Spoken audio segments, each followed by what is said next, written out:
Fellow citizens, let me say that I'm truly honored to have this engagement with you in Doha this evening.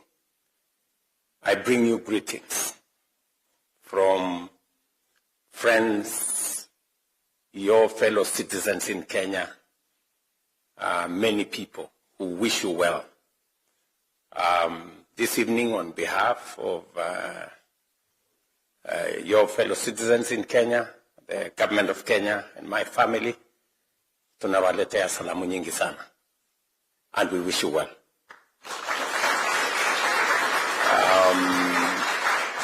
I must admit that it is true that I had scheduled to leave this evening.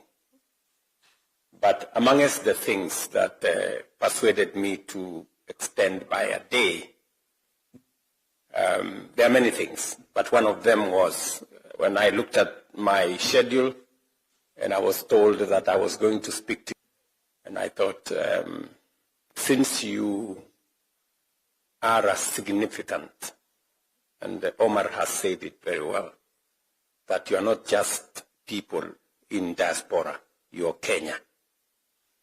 And because Kenya is my business, I thought I should stay behind and have an interaction with you.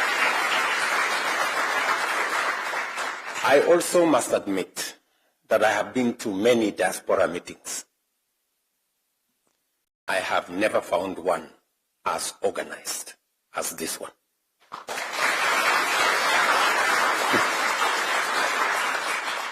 Honestly, I have never been to a diaspora meeting with clarity, with focus, and with great organization like the one I see here. Congratulations to you guys.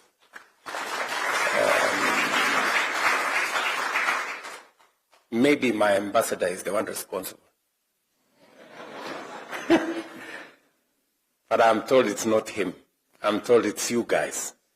The team here in Doha, the leaders, the diaspora leaders here, congratulations. You really, I'm very proud of you guys.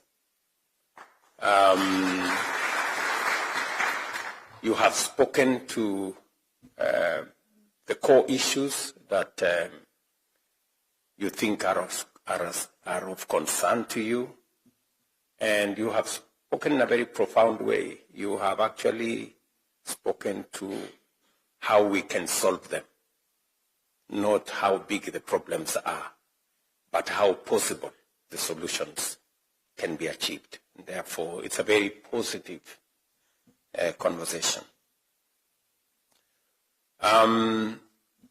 Let me just say a few things, then I can open the floor for an interaction or a conversation.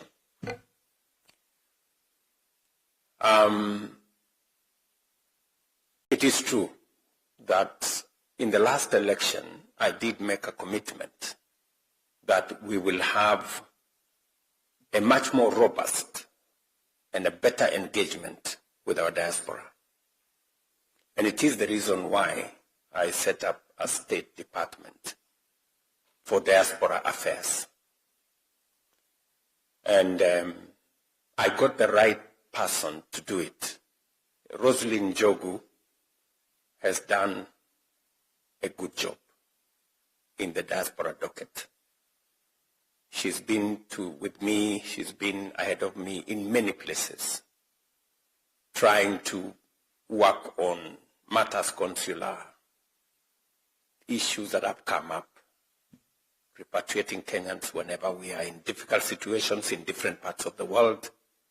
I remember the latest in Lebanon and many other hotspots around the world. So I am very proud that the Diaspora Department has created a better relationship between Kenyans in diaspora and Kenyans back at home. I am prepared to see what additionally we can do to better the engagement, to do what we are doing in a better way to serve you better. And I hope before we conclude this meeting, Rosalind will be here so that she can speak in detail on what the Diaspora Department is doing. Let me also say that back at home, we have been deliberate about matters diaspora. The National Employment Authority, and the chair, I saw her somewhere in town today, was a very convoluted place when we came into office. We had many very bad people operating as employment agencies. What are those people called again, Mutua? Recruitment agencies. And we had very crooked, very unprofessional people. So we have had to change the registration process for recruitment agencies. And we have had to disappoint many people because recruitment agencies that had a track record of doing the wrong thing, we've had to deregister. How many again, Mutua? Almost 600 recruitment agencies. We have had to deregister them because they were doing the wrong thing. They were picking money from people. They were sending people with, tourist visa. Many of the complaints that we got were because of the recruitment agencies doing the wrong things. We've since created a multi-agency team that now looks at the whole exercise of Kenyans being recruited outside Kenya in a holistic manner. We have gone through the motions to make sure that all the job opportunities from every part of the world are posted on a government website where everybody can see, so that if it is not in the government website, then you know that job is actually fake. We have also streamlined the processes to make sure that if you're looking for a passport, we've reduced the time for people who have a letter of employment from waiting for 2-3 months. Now you can get a passport in 2-3 days. We've created a green channel for the people like yourselves who have a job outside Kenya so that we can encourage, more recruitment agencies, more Kenyans to apply. And we've also, apart from creating a green channel for passports, we have also found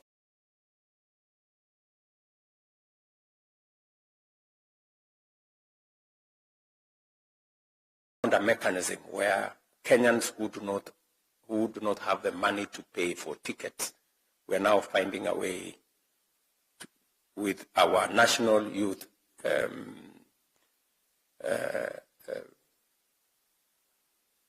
fund, youth fund. And we are also taking it now to Uwezo Fund so that they can find money which they refund after some time to buy themselves tickets and find their way to jobs. I have also been very clear on making sure that we do not send Kenyans to countries that we do not have bilateral labor agreements. And it is the reason why under the leadership of Musalia Mudavadi and the State Department for Diaspora and Ministry of Labor, we are signing more bilateral labor agreements. We are upgrading those that already exist, Like already there is a conversation between the government of Kenya and the state of Qatar on making sure that we now increase the number of skilled workforce that comes into this country. We're doing the same in Saudi Arabia. We're lucky we've done this again last year with Germany, with Austria. I had a conversation with the president of Hungary again today, and we are looking at opportunities there. He will be visiting Kenya sometime early next year for us to conclude that process. So our aim is to have bilateral labor agreements with at least 19 or 25 countries where we are certain that we have a firm government-to-government engagement that ensures that citizens of Kenya in those countries have the legal protection of both the government of Kenya and the host country government to make sure that we protect our citizens. And so, to you people in Qatar, I am very happy when I landed at the airport. Many people, Habari Mheshimiwa. I saw many people at the conference facility. I was wondering whether I was in Nairobi or whether I was in Nairobi or I was in Qatar. But you feel a sense of pride if you see citizens of your country, you know, in different places of the world. And specifically to you people in Qatar, I must say congratulations. You are doing a wonderful job, and you have our support. Let me also say that it is our intention to support you on 3 other areas. We are working as a government to see how we can reduce the cost of you sending money back home, remittance. We know that it costs anywhere between 5 to 10% of the money you send. And if you look at the amount of money that comes to Kenya, it's about $5 billion. If you do 5% of $5 billion, it's colossal. It's huge money. It can make a big difference. So I did instruct the central bank to work with the International Association of Remittance so that we can find, you know, much more cost-effective mechanisms of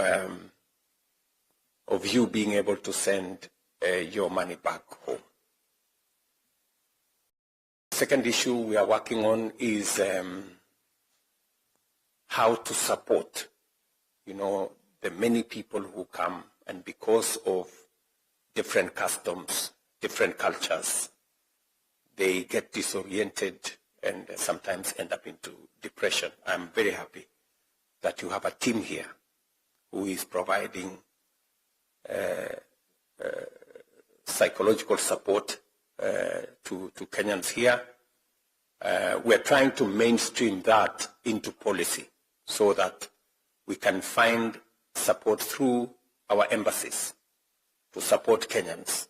I think Rosemary would have been better placed to explain because she has briefed me on what they are doing and how we need to mainstream that, provide more safe houses for people to, you know, if people are in need or they are affected in one way or another, they can find a safe place where we can assist them, even as we find mechanisms of how to support them either here or to support them to go back home. So we are still assessing. You know, I think there are now a couple of safe houses in different countries.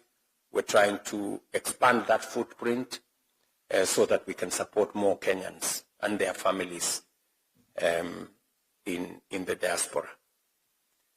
And finally, we also want to see how we can support you invest back home and help you structure that investment. We are in the final stages of a diaspora bond on how people in the diaspora can support Kenya with a diaspora bond that also gives you an investment income. So again, I think this is some of the outcomes of what we had as the diaspora conference that we had in Nairobi, I think a year and a half ago. And we are on the final stages through cabinet, and then finally we will create a framework that you can participate. And that is aside from all the other things that we are doing, including the affordable housing program, where instead of you now struggling to send money to some contractor or your relative, you can now buy affordable housing. Boma yangu #832 star, is it star 823 hash, buy a house. You don't have to struggle with who is the contractor and who is what. You have the undertaking of the government of Kenya that whatever house you buy, you will get it. Different from if you send to your friend or your relative, you will find that they will keep sending you pictures of the neighbor's house.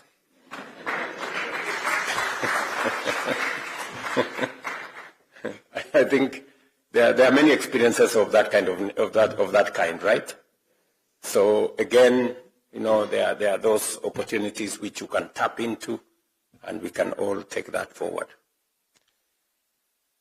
That is one thing I wanted to discuss with you, the issues about diaspora. I know there are many other issues that you would want us to discuss, which I will be here to listen to you later. The other thing I wanted to tell you was the status of where we are as a country. I know many of you read stories in social media, misinformation, disinformation, and everything in between. But just so that you know, I will tell you 5 things. Number 1, our economy. Our economy has, since the last 3 years, the economy has stabilized. Inflation has come down from 9.6 to 4.6 this month. Our dollar exchange rate has strengthened from 165 to now 129, 128. I don't know whether that is good or bad for you guys. Certainly it's good for our economy. Our foreign exchange reserves have grown from about $5.7 billion in 2022 to $12 billion now. It's actually doubled. And therefore, we can sort out any dollar issues. There are people who could not remit their earnings to foreign countries. Now they can do it with a lot of ease. So I can confidently tell you that our economy is now stable.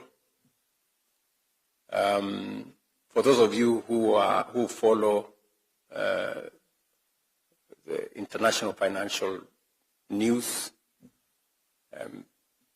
Kenya was among 6 countries that everybody thought was going to default in 2022. In fact, I remember meeting Antonio Guterres, and he was telling me, what will you do, Mr. President, when your country defaults? But the good news is that by God's grace, with all the things that we did in between, cut back on this, removing subsidies on many of the things that were there, of the 6 countries that were built to default, 5 defaulted, Kenya did not.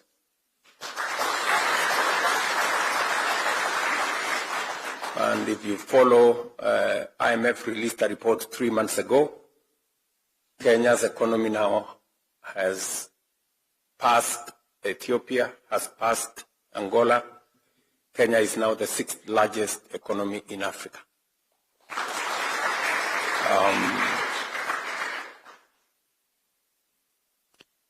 If you follow news, our Nairobi Securities Exchange was the best security exchange in Africa last year. So I have been to the Nairobi Securities Exchange, I think 5 times, because I wanted to build confidence in the Securities Exchange, because it is one avenue. The capital markets are one avenue that we can use to raise development resources, aside from all the other areas. So on the economic front, I am very confident about Kenya's future. The numbers don't lie, they are there. What I am telling you, you can go into any platform and you will find the numbers there. In fact, our governor of Central Bank, Mr. Thuge, was voted the best governor of Central Bank in Africa because of what has been done. So that's on the economic front. So just to allay fears that may be spread by the different media. Number 2 is that we are stabilizing our food security. I know many of you know that in 2022, we had people in the streets with superiors on their heads because the price of unga had gone to 250. Those people have since left, just for your information, because we have intervened. We have changed the framework of our approach to the agricultural sector. We've moved away from subsidizing consumption. We moved it to supporting production, reducing the cost of fertilizer, making sure that we have available seeds. We did a big program on making sure that we use data to run government programs. We've registered 7.1 million farmers. We now have data on how many farmers are growing tea, how many farmers are growing sugarcane, how many farmers are doing coffee, avocados, wheat, rice, and we are engaging them on the basis of correct information. We've also digitized all the supply of seeds and fertilizer. Today, you cannot just walk into a shop to buy fertilizer. You have to be a registered farmer because we are subsidizing that fertilizer. Since then, we have removed cartels, brokers and characters who are distorting, our programs. I know you are aware that in one place in Western Kenya, I had to tell some notorious brokers, mambo ni matatu. I don't know whether you remember that. Because they were so incorrigible, so daring, that they had taken hostage a whole sugar sector. Now I can confidently tell you we have brought in the private sector in our sugar industry. I was on Thursday and Friday and Saturday, I was in Western Kenya, in Busia, in Kakamega, in Vihiga, and I can confidently tell you that our sugarcane farmers, for the first time, got bonus last year, and we will have bonus again this year. For the first time in Kenya's history. And we moved our sugar production from about 600 metric tons to 815 metric tons. It is our plan that by next year we will do 1 million tons, and by 2028 we will be a net exporter of sugar from Kenya. And that goes also with coffee. For those of you who have coffee in different parts of Kenya, the prices of coffee have gone up from an average of 60, 70 shillings a kilo. This year we were at 130, 140, 110 at the very least. And we are continuing with the reform of that sector, because initially, you know, the licensing regime facilitated people to engage in curtailing the sector. You found one person is a farmer, he is registered as a broker, he is also registered as a miller, he is also registered as a buyer at the Nairobi Coffee Exchange. And therefore, there was an incestuous relationship that undermined farmers. Today, we have straightened that space, and that is why we have better prices of coffee. Same thing with tea and all the other areas. In short, what I can tell you is that we have an import bill, food import bill of about 500 billion Kenya shillings, $4 billion. Just imagine. Every year, importing sugar, edible oil, maize, wheat, rice. So it is my intention to cut down that import bill by 50% by 2027. We want to reduce it by 250 billion Kenyan shillings. And we are on course, because this year we reduced the imports of maize by 70%. We reduced the imports of sugar by 80%. We are now working on rice and wheat, and then edible oil is the one on the line. So again, we want to transform the agricultural sector so that instead of us importing 500 billion Kenyan shillings, we should be exporting more. Let me say three final things. You're aware that I did make a commitment on matters to do with health.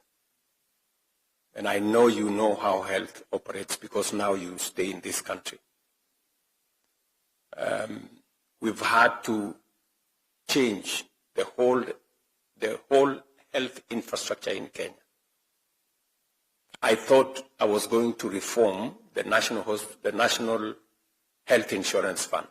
It was not possible to reform it because it was too rigid, and therefore we had to tear it down and build it from scratch. So we went to Parliament, took a bit of time, but we now have 5 pieces of legislation. From one law, we have now 5 pieces of legislation that undertake our health infrastructure program, moving it from a health infrastructure that was heavily tilted towards those who had jobs and those who had means, to a universal health coverage where everybody is on board. As a result, we now have increased, we've done 4 things actually in that sector. Number 1, we have changed the health provision structure. We did register all facilities. We did an assessment of all the facilities, and we want to sort out 4 issues. We want to set out, number 1, making sure that every Kenyan is registered. As I talk to you, 27.2 million Kenyans are now registered under Social Health Authority, up from 8 million. We now have 3.5 times more Kenyans registered, from 8 million to 27.2 million.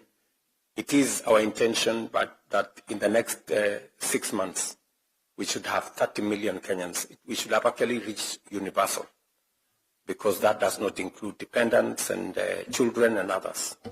So, number one. Number two is to change how equipment is delivered to our hospitals. In the past, we used to buy equipment, and because you don't have a big financial outlay, you then end up buying very limited equipment. We've since structured. Now we work with manufacturers. We don't have to pay for the equipment. We have what we call fee for service. We have equipment delivered to our hospitals, and we only pay when we use that equipment to the manufacturer. That was possible because they looked at our health infrastructure, how we had registered Kenyans and how they were going to get paid, and they were satisfied. I was, for example, in Butere on Thursday.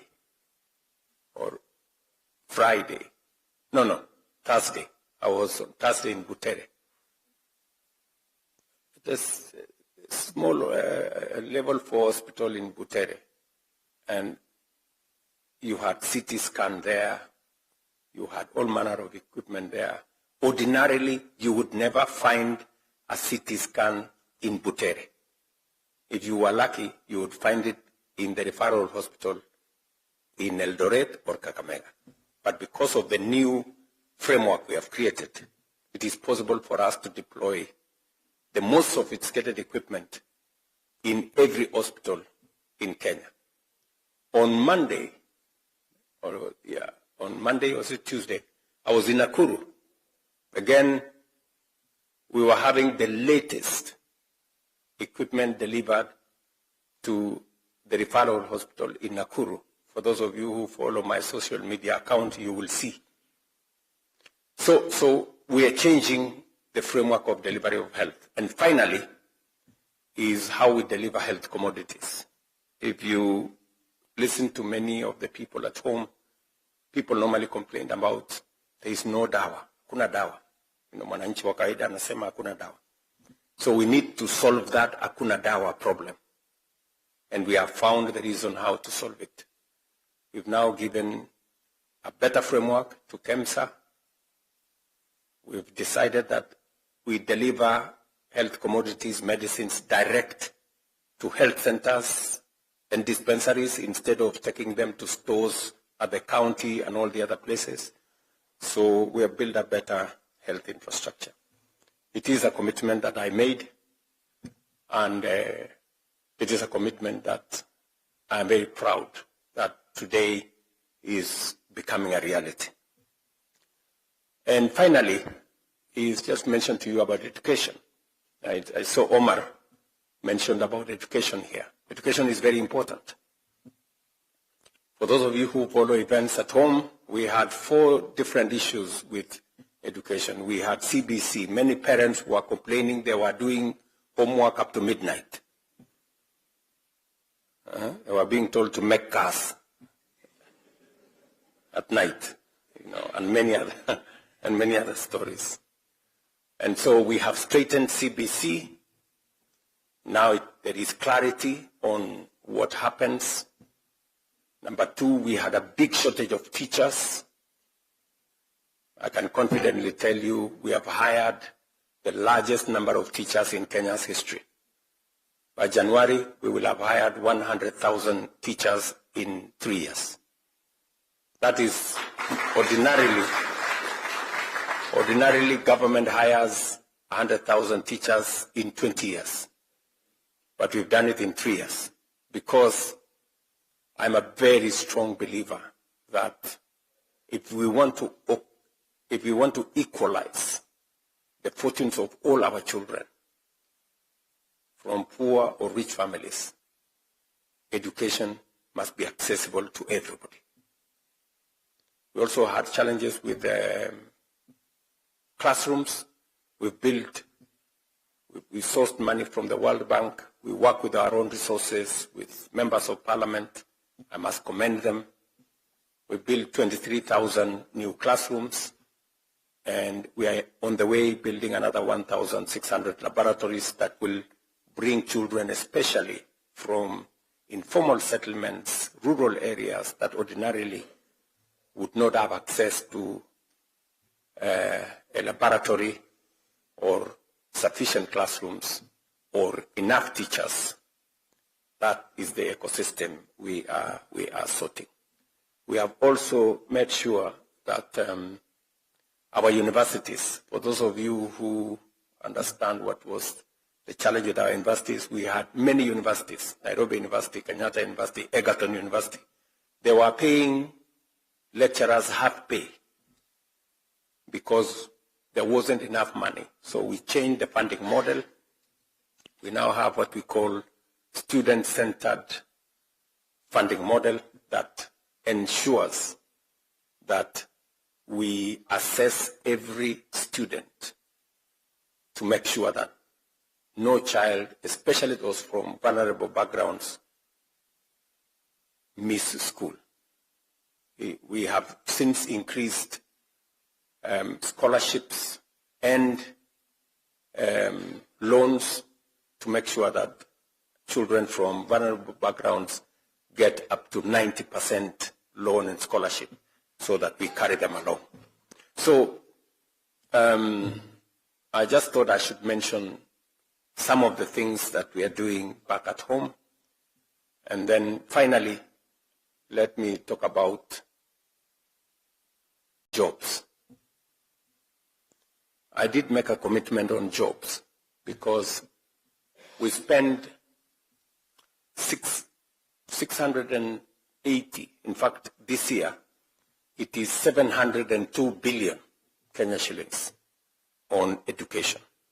700 billion shillings on education. It is important that as we spend that amount of money in education, we also think about what happens to the pipeline when these people who are in ECDs, primary, secondary, college, university, when they get out of the pipeline, what happens to them? And that is why we came up with 4 pipelines for how to create jobs. And we wanted to be deliberate. Sometimes there is a conversation about creating jobs, but it is not certain. It is not deliberate. Unless you drill down to detail, you are unlikely to have any impact. And that is the reason why we were thinking, and we rolled out 4 different interventions on matters to do with creating jobs. Number 1 is our housing program. I know many of you, not you, many people in Kenya were asking me, what is wrong with you? Who told you we need houses?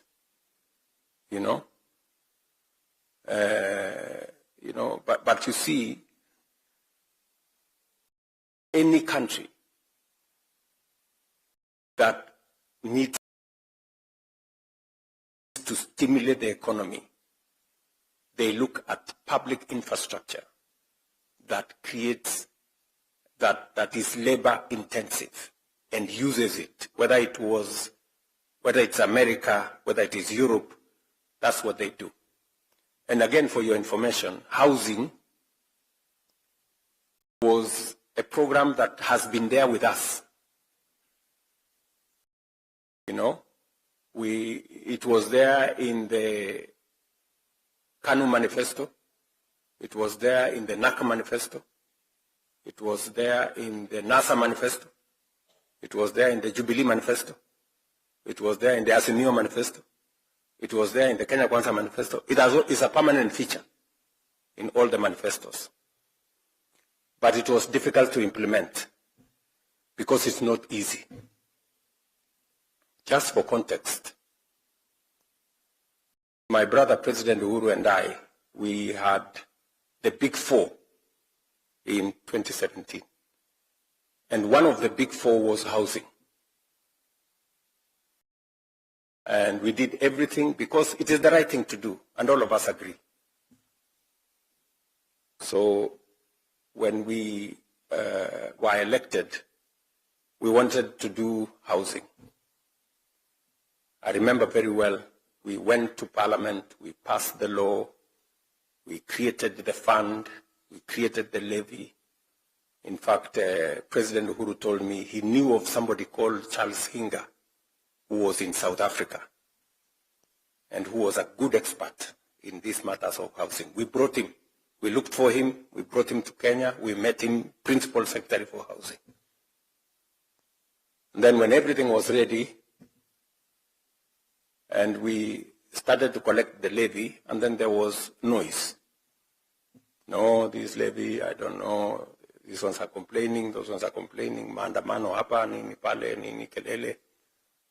Then President Uhuru called me and told me, William, si wewe uko na nyumba? Nikamwambia ndio, mimi niko na nyumba. Sasa hii kelele hii tunapigiwa ni ya nini? Kama hao watu hawataki manyumba, achana na hawa. So our housing plan collapsed. But you see, the irony is that that was 2017. Come 2022, housing was in the manifesto of Kenya Kwanza, mine. Housing was in the manifesto of the opposition, then Azimio, complete with 1.5% levy. Si mimi kwa bahati Mungu amenijalia nimeshinda uchaguzi. Housing si ndio hiyo iko hapo. Sasa ule Hinga was still PS, so I told him, you are not going anywhere. Sasa tufanye hii kitu this time. Akaniangalia, akaniambia, hii utawezana na makelele. So the keleles came. I was given new names, Sakayo, I don't know who. But I stood my ground. Because it was the right thing to do 40 years ago. It is still the right thing to do now. Because, let me give you an example. I invited the president of Singapore. He came to Kenya in 2023. Singapore was exactly like Kenya. Not even exactly. Singapore was actually a slum like Kibera in 1963. Just imagine. Singapore, if you look at the pictures, and he told me that they actually used force to get people to move from the slums to go and occupy houses on the 10th floor and 15th floor and 30th floor. For Kenya, we didn't have to use force. So he told me housing is something that you must do. It's not easy, but it changes a nation. Just look at the difference. They implemented housing in 1964. Today, Singapore is a first world country. 95% of their population are home owners. The opposite is that in Kenya, we did not implement. We are a third world country. 7 million Kenyans live in slums. Do you see the difference? So, we're implementing housing. In fact, I think my team has some pictures on what we are doing in Kenya. Today, we are building 230,000 units. 230,000 units in every town and townships in Kenya. I mean, if there is one thing that is going to change the destiny of our nation, it's housing. If you go to Mandera, you go to Wajir, you go to Kitui, you go to Mombasa, you go to Nyeri, you go to Murang'a, you go to Eldoret, you go to Kisumu, you go to Siaya, everywhere. I was on Friday, I was in Funyula. Do you know where Funyula is? Unajua mahali Funyula iko? Eh? Funyula is in Busia. You know? And we have a 10-story affordable housing program in Funyula. We are doing another 14-story in Busia town. We are doing another one in Malaba. And on and on and on and on. Just before I show you the clip, what is happening? We are now hiring close to 600,000 people. Engineers, architects, quantity surveyors, electricians, plumbers, masons, carpenters, and everybody in between. We have people working in the steel industry, in the cement industry, in our quarries, and everybody in between. By next year, housing will be hiring 1 million people.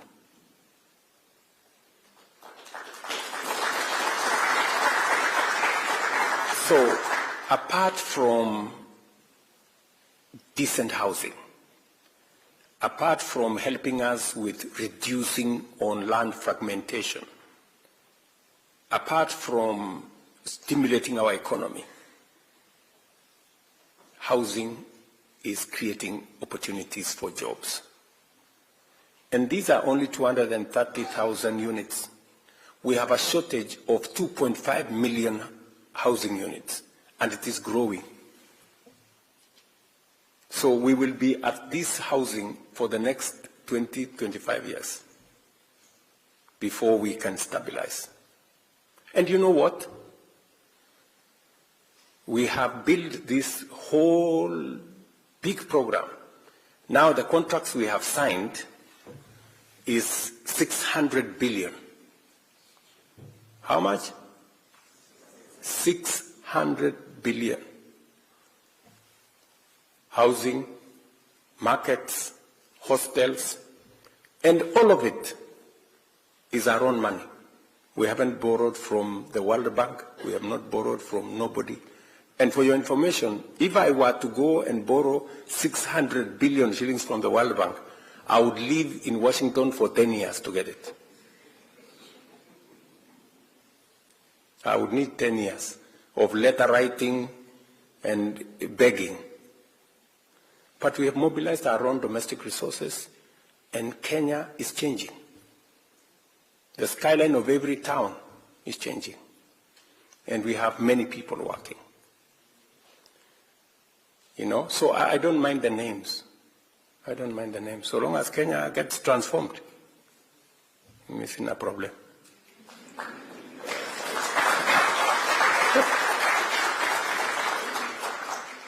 Sindio? Yeah. That's how nations are changed. Nations are not changed by small thinking, you know, being politically correct all the time, you know. You are waiting what will become a coffee throughout. You can never change a nation that way. That is one. Number two, we are expanding our digital footprint. We now have Ajira centers, we now have ICT hubs, we have BPOs, business process outsourcing. In fact, Teleperformance, the largest BPO in the world, is now set up camp in Nairobi. Is that correct, Thigo? Yeah? At that place in Two Rivers. They've set up a huge facility there. So, and we now have close to 180,000 people working in that ecosystem of digital jobs, because we have streamlined the law around there to make sure it works. That's our second pillar on creating jobs. And we now want to take ICT hubs to every ward in Kenya. Members of Parliament, we have allocated them resources to build an ICT hub in every ward in Kenya so that we have 200-300 young people working, getting skilled so that they can work globally. And then number 3 is what I've just discussed with you, creating a pipeline for Kenyans who want to work abroad, by streamlining visa, making sure that we have a transparent process, signing bilateral labor agreement with different countries, and doing what we must to make sure that we facilitate the diaspora the way we are doing. In the last 3 years, 420,000 Kenyans have joined the diaspora. We now have clear numbers on who is working where, what is their pay, and what is their status. I'm very happy that close to maybe 10,000 of you, between 10 and 15,000 according to Mutua, have joined the diaspora in Qatar in the last 3 years. And we will now scale up because we have removed what were bottlenecks. Our intention is to triple the number of people working in Qatar as we do it elsewhere globally, because we still have opportunities. Wherever we have an opportunity, we will drive. And finally, on that subject of job creation is the whole ecosystem we are building with special economic zones, county aggregation and industrial parks, and the negotiations we are carrying out to open new markets for Kenya. We've just concluded discussions with China to open the Chinese market for Kenyan products. We operationalized the European market. We signed the economic partnership agreement with Europe, 26 countries, last year, June. Now we have a whole European market open to Kenyan products. We have the Africa Continental Free Trade Area market, and we are engaging the U.S. to extend AGOA and to also negotiate a bilateral labor agreement between Kenya and the United States. So all these markets are for products from Kenya. Agro-processing, value addition, manufacturing, industrialization, that is the trajectory we are using to create new opportunities for work. So I just thought of, putting this picture to you as citizens of Kenya, so that you know the status of your country and you know where to participate and how to contribute. Finally, before we do this clip, let me conclude by saying that what we have done in the last 3 years is okay, but it's not good enough. It is not good enough. Why do I say so? Kenya is a third world country by mistake. We shouldn't be a third world country. We are not made of third world country stuff. We are supposed to be playing in a different league. Do you understand? Yes. We can move Kenya from a third world country to a first world country in our lifetime, if we do a couple of things right. And I have put a proposition to us, to the people of Kenya, on how to move from a third world country to a first world country in the next 25 to 30 years.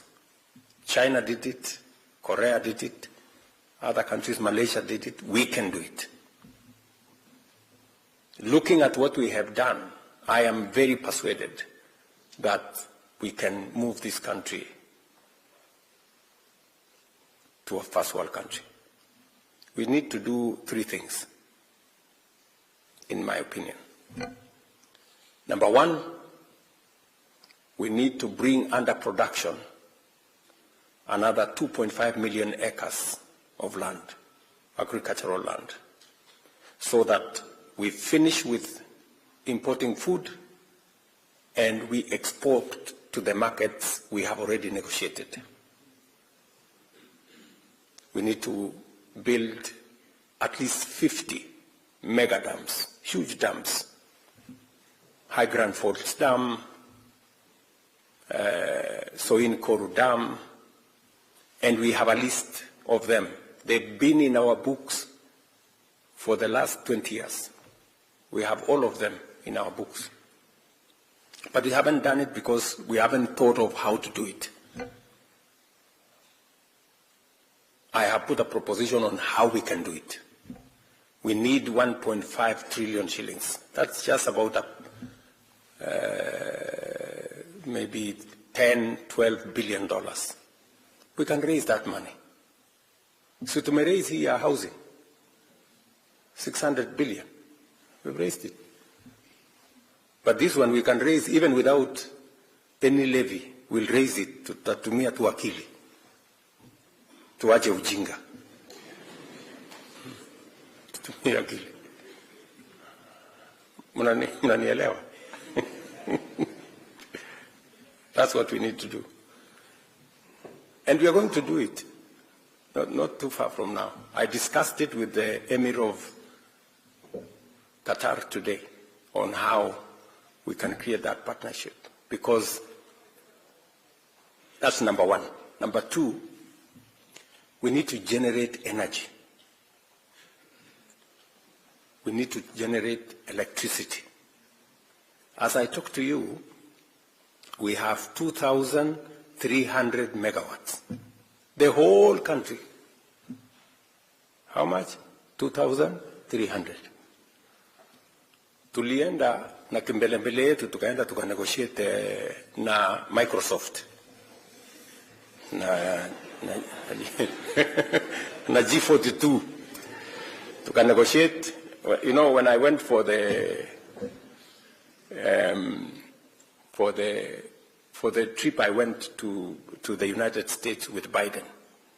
So we signed an agreement there between G42 of UAE, Microsoft of America, and Kenya to establish data centers. Sindio?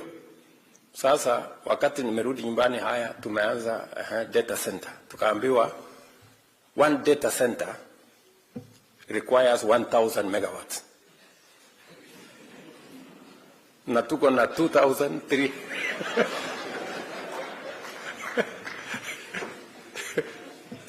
Tuko na 2,300 megawatts the whole country. So ili tufanye hiyo data center, we have to shut down half the country. Unaona sasa? So we need to have, if we have to industrialize, if we have to engage in manufacturing, we need minimum 10,000 megawatts of energy. And we need it like yesterday. Today, in Kenya, jioni between 5 and 10 p.m., we have to do load shedding. We have to shut off some areas to be able to power other areas because our energy haitoshi. I was in Ethiopia last month. Tulienda kufungua dam hapo. That one dam is generating 5,400 megawatts. 2.5 times our whole power in Kenya. One dam. Mnaona si tuko na shida? Tuko na problem. So we have to. And we need about 1.2 trillion to do it. And we will find the money to do it. Mnanielewa? Yes. Otherwise, we will be left behind. Huyu Thiko huyu is my technology advisor. AI, if we are left behind, tutakwama milele. So we cannot afford to be left behind this time. And AI is a huge consumer of energy. So we have to. And I have to tell you this, Simuliniambia, you are Kenya abroad. Yes, I have to tell you, because you have a stake in this. And then number 3, we have to invest in infrastructure. We need to extend the SGR from Naivasha to Uganda. We need minimum another 10,000 kilometers of tarmac so that you people can get home whenever you're going home. And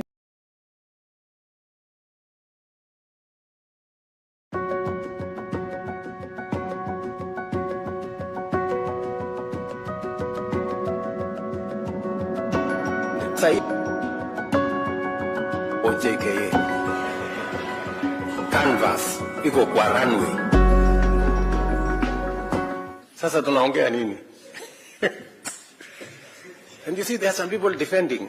No, you see, Ruto anataka kuuza airport. Mimi nataka niuze airport niende nifanyie kitu gani? You know, Qatar here is building an airport in Rwanda under the same framework. Are we together? So I had a conversation with the Emir today, and we have put on the table what we are going to do with our airport, what are we going to do with Kenya Airways, and all the other things. Because, you know, the kind of investment we need kwa hiyo airport yetu is possibly almost 200 billion Kenya shillings. We don't have to put our money. We have money in the private sector that can do it. Yeah? So we need about 4.5 trillion Kenya shillings to undertake the 3 things I have told you. It's about $35 billion, and we are going to do it. Otherwise, tutakwama. Shida, friends, shida tuko nae Kenya ni average thinking, you know, ordinary, usual. Unless we up our game, unless we up our ambition, unless we think about the extraordinary. And I like the person who prayed here. He said, excellence and integrity in his prayer. We have to begin to think about the excellent. Wachana na hii average. Hii average thinking hii ndio inatuletea hasara. We look at everything, we think it is impossible. We look at that, we think it's impossible. Others did it. Why can't we do it? You know? So I really want to persuade you as citizens of our great country. Let us agree to change Kenya. We can do it. Let me give you one final example. Sababu najua imani yenu pengine iko kidogo.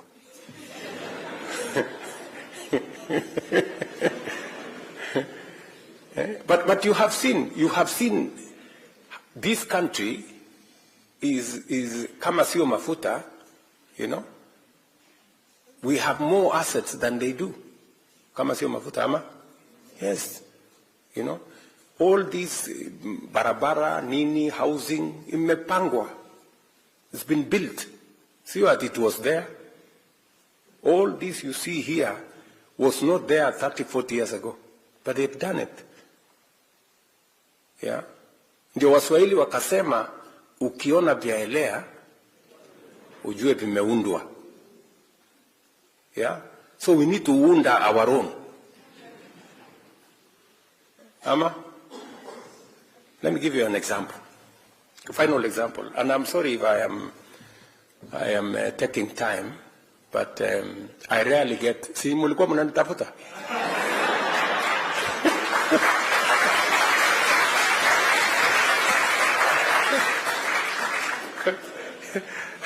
Hata mimi nilikuwa na watafuta.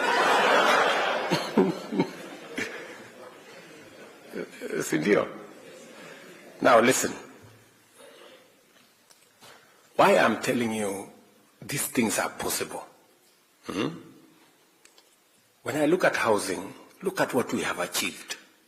You know, in 2 years, just 2 years, you go to Mukuru, you go to Eldoret, you go to Nakuru, you go to Kisumu, you go to Migori, you go to anywhere.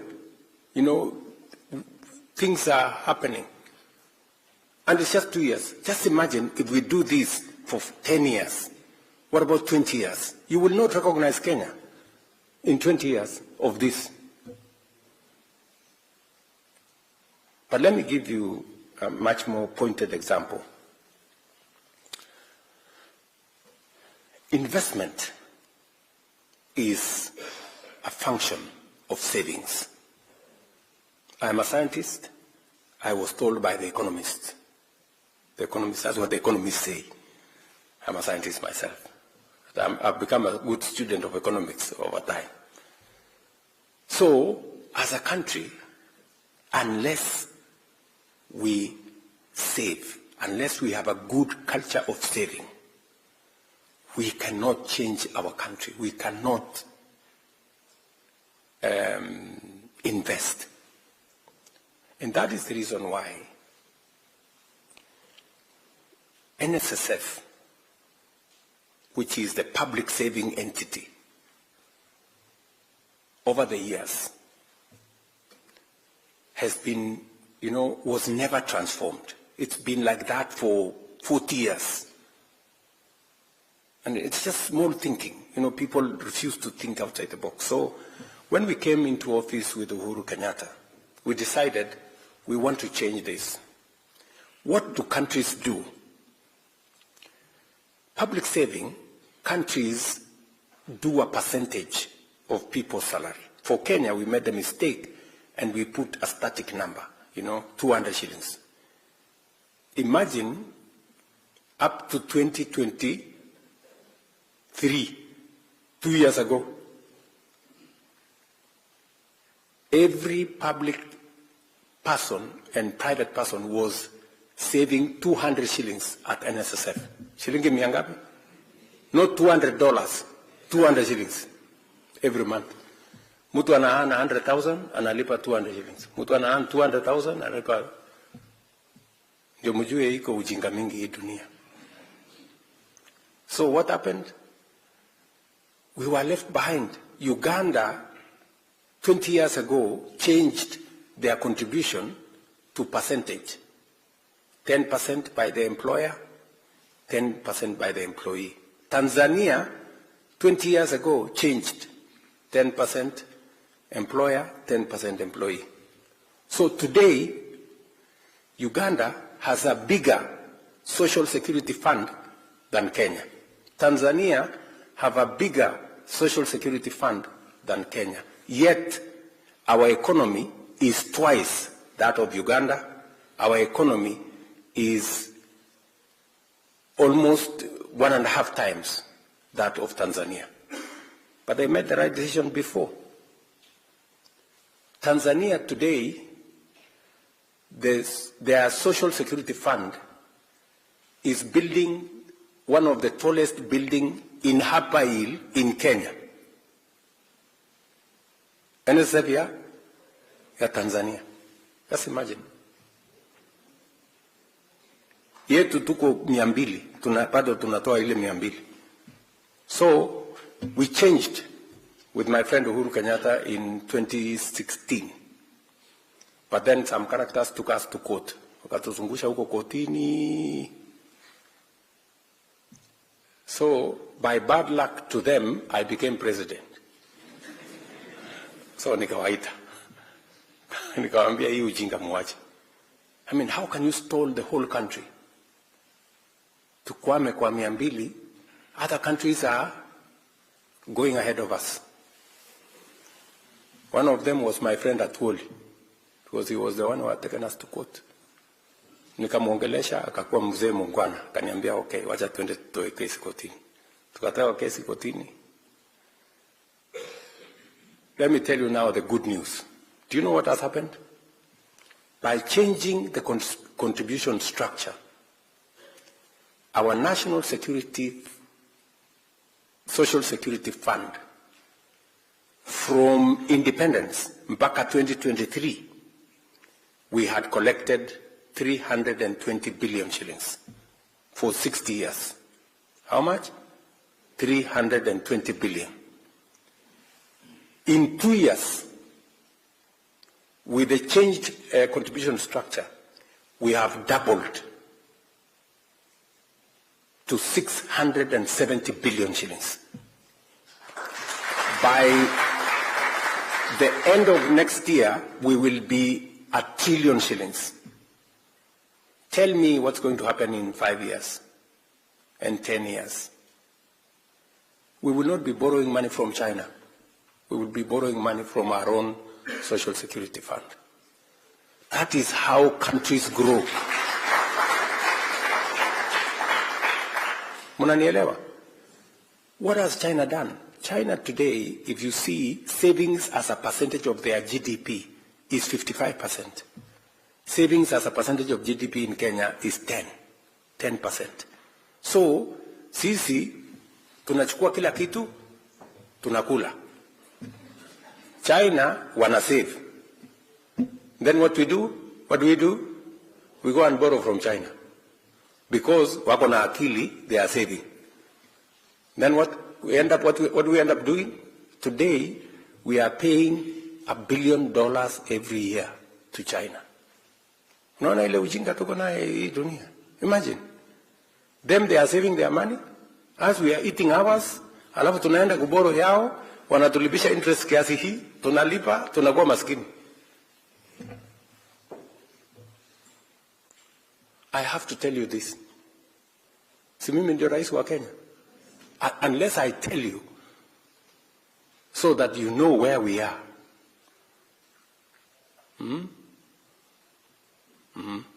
It's good for you to know. It is good. It's good for you to know. Yes.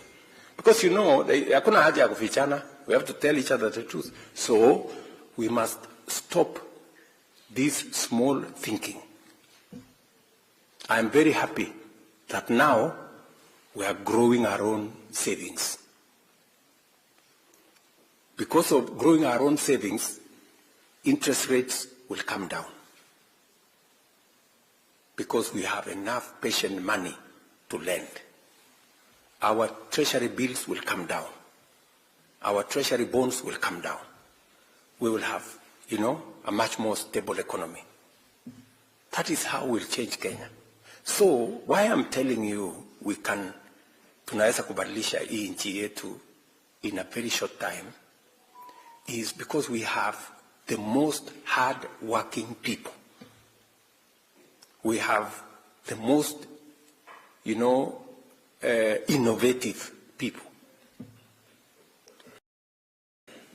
Why? Si mmesikia huyu balozi wetu anasema, hawa watu wa Qatar wanasema, tunapenda wa Kenya ni watu wazuri.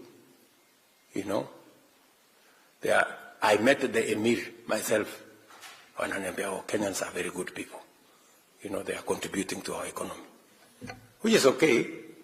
But nani alisema these good people cannot contribute to their own economy at all? Mnanielewa? So, please, let me persuade you.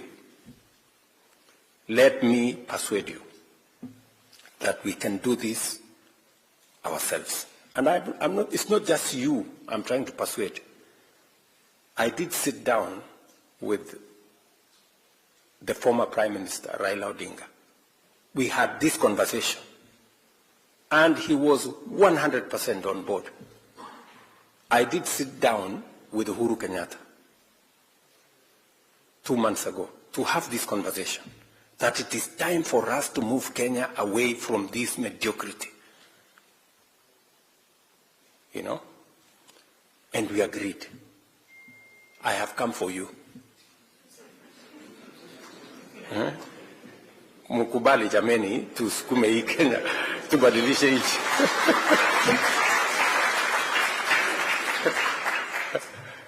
That is why I changed my flight, because I wanted to talk to you. I wanted to talk to you. Because it's not always that God gives you an opportunity like the one I have. Sindio? Yes. Unajua hapo nyuma, pengine other people could have given excuses. You know? Pengine mwingine anasema nilikuwa mzee. Mwingine anasema pengine si kusoma zaidi. Lakini mimi, what excuse do I have? I am not an old man. Nimesoma vizuri. You know? Mimi si mtu mjinga. I know what I'm doing. So I don't have an excuse not to transform Kenya. I just need your partnership and assistance. Munisamee kama nimewachokesha, lakini I had to.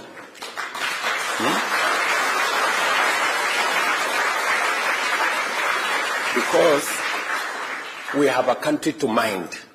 You know, we have a country to think about. Because it disturbs me, you know, that Kenya can be a great nation, but we are not moving. Na shida si wananchi, shida ni viongozi sisi.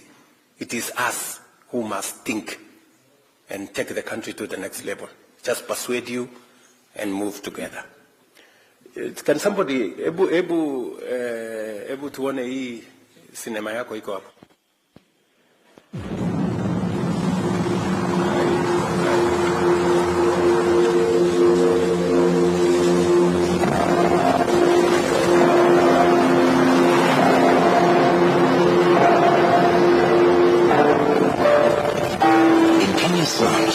Families pay more for less. Maji ni ile ya kwenda kwa barabara kushota tembo, kati vile ni kwa traffic team, stima ndio na kusumbua kidogo. Sasa ni ndio tunaishi. Mimi naitwa Joff Diambo, nilikuwa naisha hapa ni Mkuru upande wa Riara. Maisha hapa ilikuwa ngumu. Baadaye tumezaliwa hapa, lakini tumekuwa tukipitia changamoto nyingi sana. Drainage iko very poor, unakuta maji mengia mpaka kwa nyumba. Tulikuwa na challenge ya stima, tunatumia stima ile ya sambaza. Hiyo stima most of time unakuta kwamba inashikanishwa na mabati, so inaweka mambo ya shock. Kama kuna shida tumekuwa na hapa, challenge kubwa ni mambo ya security. Kwa sababu security hapa ilikuwa tu ni wewe mwenyewe unajibebea maisha. Wakati mwingine hata kama ni kwenda kukatia mboga pale kwa kibanda, yale maji pale si masafi, maana yamepita kwenye mitaro, inaleta shida sana katika mwili zetu. This is the poverty penalty. Today, that story is changing.